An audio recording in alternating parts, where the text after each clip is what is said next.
Good afternoon. Before we get into the latest details on the war against the COVID-19 pandemic, I have some other sad news to share. Former Maryland Lieutenant Governor Kathleen Kennedy Townsend's daughter, Maeve, and her 8-year-old grandson, Gideon, went missing after canoeing yesterday afternoon on the South River here in Anne Arundel County. An intensive search has been underway since late yesterday, which has included teams from the Maryland Natural Resources Police, Maryland State Police, the United States Coast Guard, and the Anne Arundel County Fire Department. I reached out to and spoke with Lieutenant Governor Townsend this morning, and on behalf of the people of Maryland, I expressed our most heartfelt sympathies and prayers to her and to her entire family during this difficult time. As of this morning, Maryland has 2,758 confirmed cases of COVID-19. The number of positive cases tripled in less than a week. There are positive cases in every single one of Maryland's 24 jurisdictions.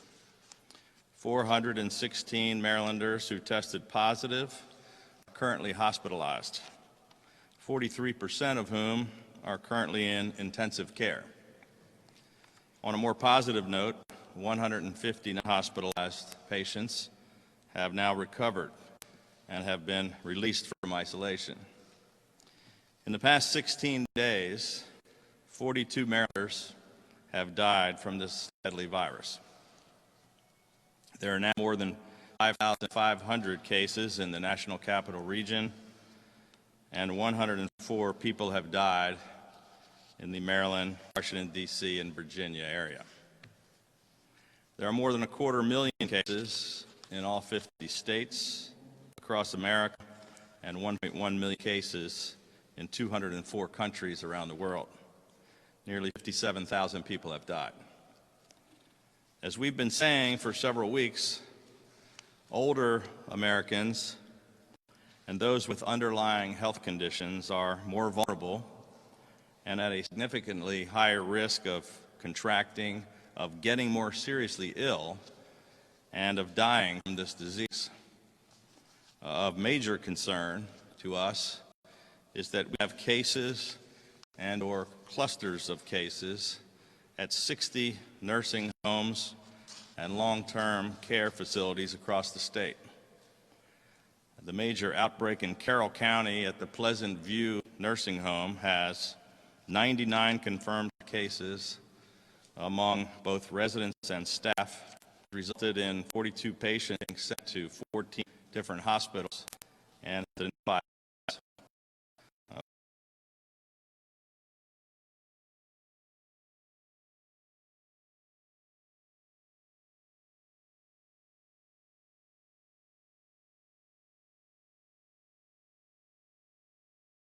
Correctional Services now has a total of 17 confirmed cases of COVID-19 in Jessup, Baltimore, and Hagerstown, including 2 Division of the Parole and Probation employees, 3 inmates, 4 correctional officers, and 8 contractor staff. While we're intensely focused on these particular clusters, I want to be very clear.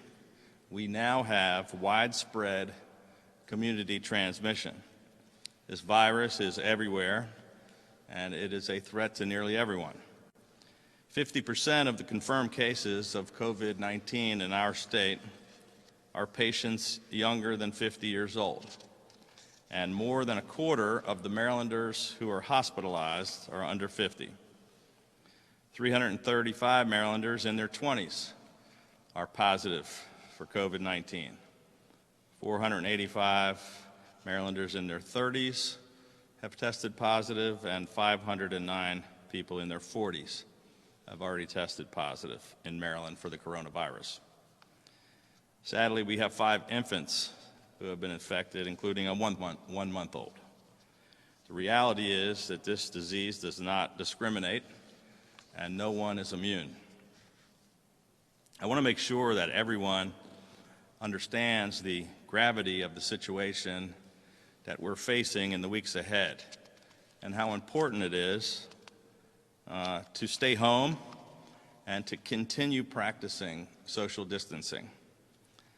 Marylanders are understandably worried by the spread of this virus, and they're concerned about their own health, about the well-being of their families and their friends and loved ones. Small businesses are struggling just to stay in business, and far too many Marylanders have lost their jobs. People are struggling and wondering how they're going to pay their rent, their car payments, or feed their kids. And the sacrifices that we are all being asked to make are incredibly difficult. I wish that I could tell you when we're going to turn the corner, when you'll be able to go back to work, to school, or to church, or when any of us will be able to get back to living a normal life again. Unfortunately, I'm not able to do that. We simply don't know just how bad things are going to get or exactly how long this is going to last. Winston Churchill once said, "You're going through hell, keep going." And that is exactly what we are all going to have to do. No matter how long and how hard the road ahead may be, we're all going to have to find a way together to keep going and to keep fighting this invisible enemy with everything we've got. And it may seem hard to believe right now, but I am hopeful, and I do believe that our state will make it through this together, and that eventually we will come back stronger and better than ever before.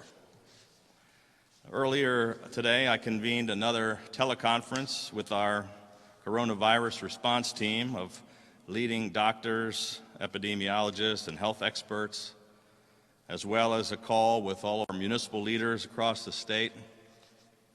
Later today, I'm convening another emergency meeting of my full cabinet to discuss our continuing coordinated response efforts. Earlier this afternoon, House Speaker Adrian Jones, Senate President Bill Ferguson, and I signed emergency legislation into law to expand the use of telehealth across the state so that Marylanders can have access to their doctors and providers by phone, video, or email, and receive more real-time evaluations with social distancing. I've also enacted executive orders to ensure that those who provide support services to the disabled will be recognized as essential healthcare workers. We instituted special COVID-19 response pay for state employees on the front lines of this crisis, extended the special enrollment period for uninsured Marylanders to June 15th, extended the deadline for income and property tax returns to July 15th, and expanded the call center hours for unemployment claims. We're continuing to make rapid progress on our hospital surge efforts, and I have ordered the acceleration of the surge planning to be completed 6 weeks ahead of schedule. Work is already underway on a number, or actually on all of the expansions which we can make immediately available, including existing facilities like hotels and convention centers across the state. Initial construction is complete for the field hospital at the Baltimore Convention Center, including facilities for patient and staff areas, partitions, and other necessary fixtures are being finalized over the weekend. 100 individuals have already been hired to staff the field hospital. In addition, the first wave of advanced medical tents have been assigned to various hospitals around the state of Maryland and to Department of Public Safety and Correctional Services facilities, with many more tents to be allocated in the coming days to address surge gaps across the state. On Monday, we opened drive-through COVID-19 testing and screening areas at 3 motor vehicle emissions inspection program stations in Glen Burnie, Waldorf, and Bel Air. We opened a Prince George's County COVID-19 screening and testing site at FedEx Field. We're also opening 2 additional testing sites at the emissions inspection stations in Columbia, in Howard County, and at White Oak in Montgomery County. In addition to ramping up our hospital's physical capability and adding bed space, and to increasing our testing capability with these drive-through testing centers, we're also working to increase the number of healthcare professionals.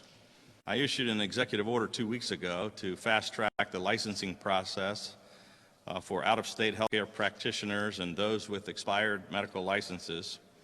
I also issued an executive order to provide more authority to designate emergency medical technicians and paramedics with special provisional status to work in clinics and field hospitals. This provisional status is now available to EMS clinicians and from other state students in EMS educational courses and individuals with expired EMS licenses and certifications. Last month, I activated the Maryland Medical Reserve Corps, a force of dedicated and trained medical and healthcare professionals ready to assist in a public health emergency. I directed the health department to immediately institute a program to allow medical students, nursing students, and medical technician students from our universities, colleges, and community colleges to be able to assist and be a part of this effort. Already, more than 5,400 people have signed up to be part of this initiative from every jurisdiction throughout the state. This spirit of service in Maryland is at its best, but we still need more help. And so I'm asking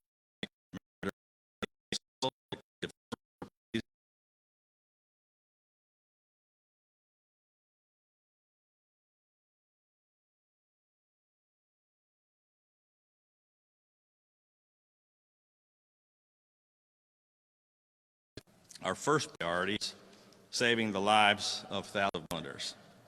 But at the same time, we're also facing another huge battle against catastrophic economics, and we are and practiced